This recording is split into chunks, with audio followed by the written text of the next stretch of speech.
Panasonic 2024 les amis. Allez, je vous introduis ça avec un petit jeu. Voilà, vous avez 10 secondes pour repérer la dalle OLED MLA seconde génération qui est glissée dans ce panel de téléviseur OLED. C'est à vous. Regardez bien, il brille plus.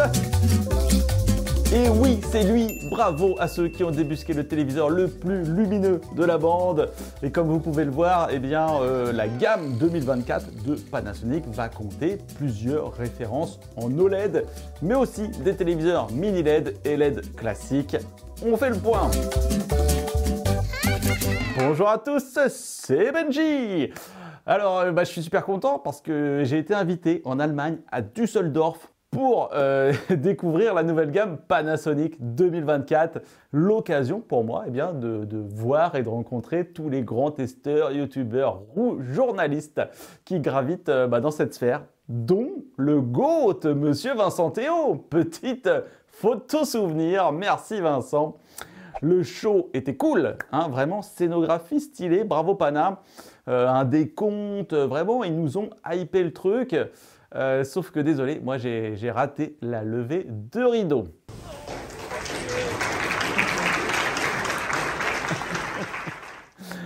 Alors, donc on a découvert ça, voilà, un pan de téléviseur OLED et un pan de téléviseur LED et mini LED. Voici les gros highlights de cette présentation. On va commencer avec le côté OLED. Nous retrouvons les références déjà présentées au CES 2024. Je ne vous avais pas fait de vidéo, désolé. Il s'agit des modèles les plus haut de gamme en fait de la marque, avec le Z95A qui fait suite au MZ2000 de 2023. Il est proposé en 55 et 65 pouces avec une dalle OLED Ultimate équipée de la couche de micro-lentilles, les MLA seconde génération cette année, avec une luminosité accrue. Juste derrière, c'est le Z93A qui fait aussi suite au MZ2000 de 2023 en 77 pouces. Changement donc de référence pour le 77 pouces afin d'éviter toute confusion sur la dalle qui équipe le 77 pouces. Démarche que j'apprécie, que je trouve plutôt bienvenue de la part de Panasonic, puisqu'il faut savoir que le 77Z93A est équipé d'une dalle OLED Pro sans le boost de MLA.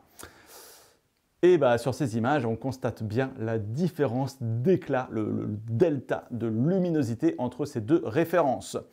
Pour le reste des spécifications, ils sont équivalents. Ils sont équipés du nouveau processeur HCX Pro AI Mark II.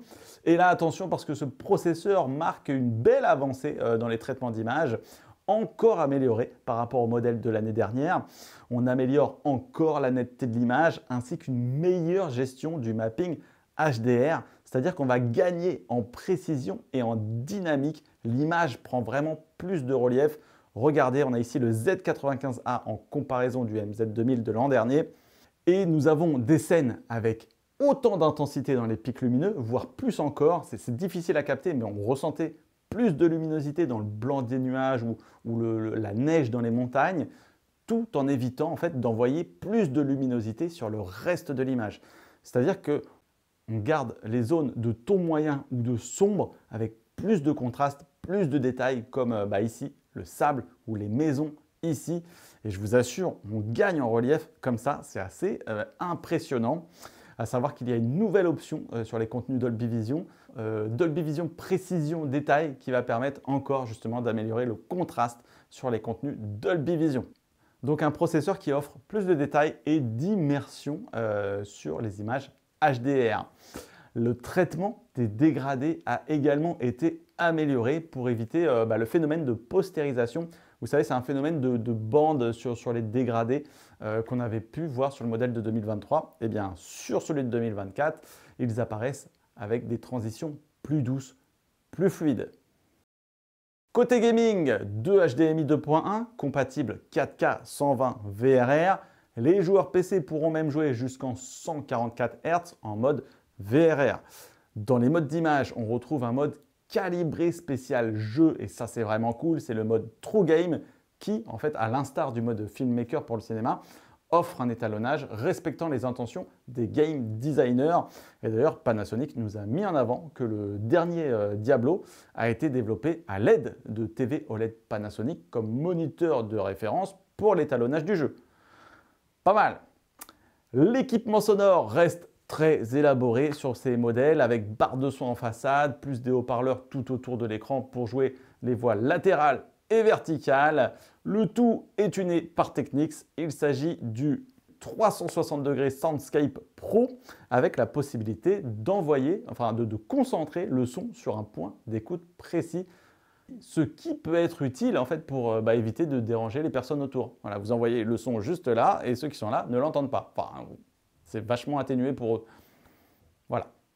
Et ils sont le seul à le faire en même temps. Donc c'est bien, c'est un plus. Panasonic enrichit sa gamme de TV OLED avec des modèles plus accessibles. Z90A qui remplace le MZ1500, Z85A et Z80A qui remplace le MZ800 à peu près. Le Z90A est équipé d'une dalle OLED Pro, donc comme le Z93A, et sera proposé en 55 et 65 pouces. Il sera aussi proposé en 42 et 48 pouces, mais pour ces modèles-là, équipé d'une dalle OLED standard avec un pic lumineux légèrement inférieur qui est aussi dû au format, puisque la densité de pixels est plus resserrée sur ces formats d'écran.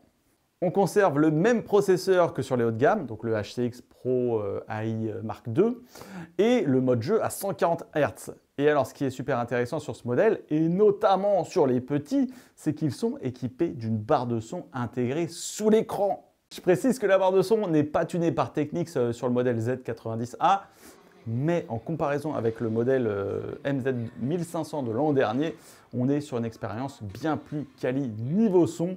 Voilà, avec une meilleure séparation stéréo, c'est un avant plus riche, plus détaillé. Franchement, en 42 pouces, c'est pour moi une des meilleures options pour un petit setup gaming.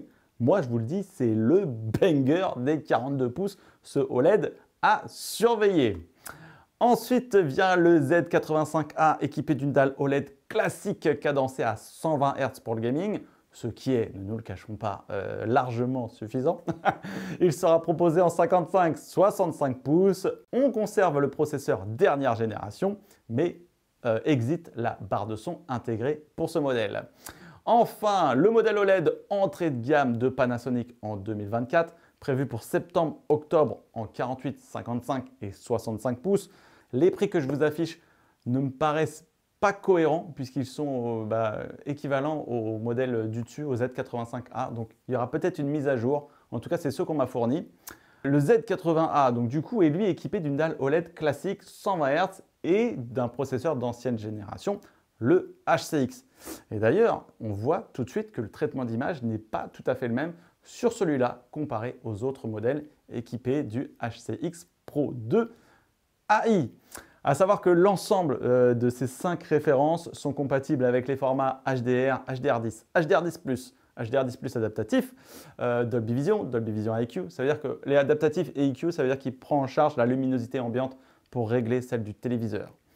Il y a le Dolby Atmos pour le son. Pour les jeux vidéo, on est compatible FreeSync et G-Sync. Alors, il y a juste sur le Z80A qu'il n'y a pas de G-Sync. L'une des grandes nouveautés, c'est le partenariat avec Amazon qui offre aux téléviseurs OLED Panasonic une nouvelle interface, enfin, beaucoup plus fluide et intuitive pour l'utilisateur. Il s'agit de Fire TV. On y retrouve les fonctionnalités attendues d'un téléviseur connecté, toutes les plateformes de streaming intégrées, compatibles Alexa pour prendre le contrôle avec la voix. Il permet d'afficher des widgets, ça c'est pas mal. On est sur OLED, donc on ne va pas les afficher trop longtemps. De contrôler sa domotique et de jouer à des jeux en streaming. Merci Panasonic. Effectivement, un OS de qualité était vraiment attendu pour parfaire l'expérience haut de gamme de vos téléviseurs.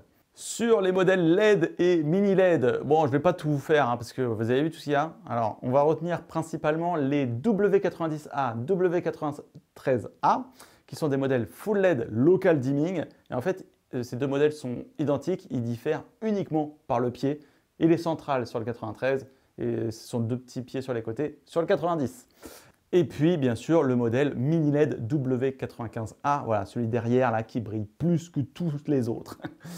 Alors, hormis leur dalle à rétroéclairage LED ou mini LED, eh bien, ils auront les mêmes caractéristiques que les séries OLED que je viens de vous présenter pour le cinéma, les compatibilités HDR, pour le gaming, le 144 Hz et pour l'interface Fire TV. Voilà, on est tout pareil.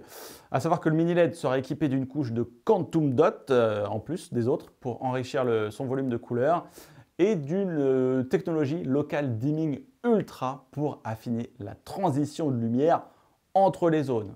Bon, on a eu une petite démo entre le modèle de l'année d'avant et ce modèle-là.